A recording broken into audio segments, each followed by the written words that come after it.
Сәлеметсіздер ме?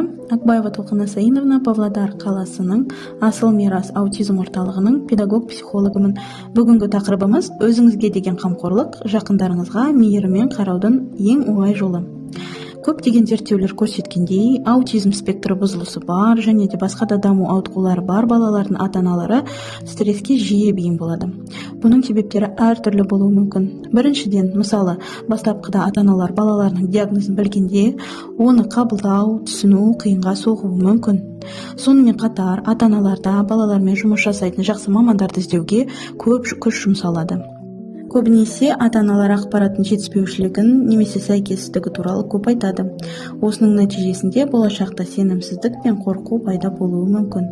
Екіншіден, аутизм спектрі бұзылысы бар және басқа да даму ауытқулары бар балалардың ата-аналары үшін баланың әлеуметтік қарым-қатынастағы қиындықтары, сұрау немесе бас тарту дағдылары жеткілікті түрде дамымағандықтан, кей кезде өз баласын түсіну қиынға соғуы мүмкін.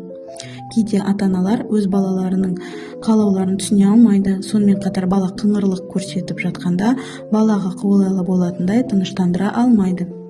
Үшіншіден, ата-аналарға баланың күн тәртібіндегі, ұйқысындағы және дәретханаға бару дағдыларындағы тәртібіндегі қиындықтары ата-анаға қобалжу мен эмоционалды күйзеліс алып келуі мүмкін. Әрине, әрбір ата-ананың өзіне деген қамқорлығы бірінші орында болу керек. Ата-аналарға арналған кеңестер. Бірінші, физикалық денсаулығыңыз бен эмоционалды көңіл күйіңізді қадағалаңыз. Өзіңізге уақыт бөліңіз. Тіпті кейде уақыт бөлуге қиын болса да, өзіңізге деген махаббатты ашыңыз. Өзіңіздің сүйікті жақсы көретін ісіңізбен, хоббиіңізбен айналысыңыз. Серуендеу, спорт залға бару, немесе сауда жасау, тәтті бәліш пісіру деген сияқты әртүрлі жақсы көретін істеріңізбен айналысыңыз. Келесі, балаңызды оған қамқор болып, қарайласа алатын, баламен қарым-қатынас жасай алатын туысыңызбен, достарыңызбен, немесе жұбайыңызбен қалдырып, демалу мүмкіндігі болатындай етіп, өміріңізді ұйымдастыруға тырысыңыз. Отбасыңыздың басқа да мүшелеріне сіздің қамқорлығыңыз керек екенін ұмытпаңыз. Балаға деген қамқорлықты отбасыңызбен бірге бөлісіңіз. Жақын адамдарыңыздан уақытлы көмек сұрауға тартынбаңыз. Кейде адамдар шынымен де көмектескісі келеді, бірақ қай сәтте және оны қалай жақсы жасау керектігін біле бермейді. Осындай жағдайда көмек сұрауға ұялмаңыз. Өзіңіздің алаңдаушылығыңызбен, сезімдеріңізбен сізді сынамайтын немесе мін тақпайтын, түсіністік танытатын адамдармен бөлісіңіз. Әрбір адам үшін әлеуметтік қолдау өте маңызды. Депрессия мен сенімсіздікті болдырмаудың ең жақсы және сенімді жолы берік әлеуметтік ортаны құру. Көбінесе адамдардың өмірінде белгілі бір қиындықтар туындаған кезде, ол адамдардың түсініспеушіліктерінен қорқып, достары мен туыстарынан алшақтай бастайды. Ал кейде өз әлсіздігін көрсетуден ұялады және өз қиындықтарымен жеке қалады. Бұндай жағдайда сізді жақсы көретін адамдарға сізге қол ұшын беруге, сізге жүктелген міндеттерді бөлісуде, қамқорлық жасауда қиындықтар туындауы мүмкін. Көмек сұраудан ұялмаңыз. Көптеген ата-аналарға белсенді әлеуметтік өмір көмектеседі.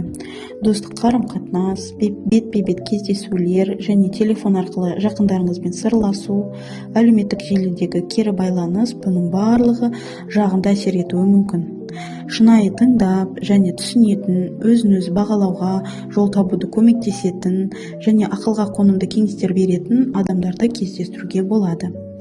Осындай жағдайда басқа да ауытқулары бар балалардың ата-аналарымен қарым-қатынас жасау, олармен өз сезімдерімен, қобалжуларымен бөлісу, сол арқылы қолдайтын орта табу өте маңызды. Осылайша ата-аналар қолдау тауып қана қоймай, ауытқуы бар балаларды өсіріп, тәрбиелеп жатқан тәжірибелі ата-аналардан кеңес пен оларды эмоционалды түрде түсінетін адамдарды табады. Қорытындылай келе, ата-аналар баланың ауытқуы бар болғанымен, өзіне деген қамқорлықты ұмытпауы ең басты қағидалардың бірі болып табылады деп ойлаймын. Ата-аналар өзіне қамқорлық жасау, өзін-өзі жақсы көру арқылы жақындарына мейірімі мен махаббатын көрсетіп, отбасының ұйытқысы бола алады. Өзін жақсы көріп, көңіл бөле алмаған адам қоршаған ортасына да, жақындарына да толықтай қамқорлық пен махаббат сыйлай алмайды деп ойлаймын. Өзіне деген махаббат тек қана сөзбен емес, іспен жасалу керек. Және адам өзіне уақыт бөліп, денсаулығына эмоционалды, рухани жағдайда көңіл бөлу өте маңызды. Назарларыңызға рахмет.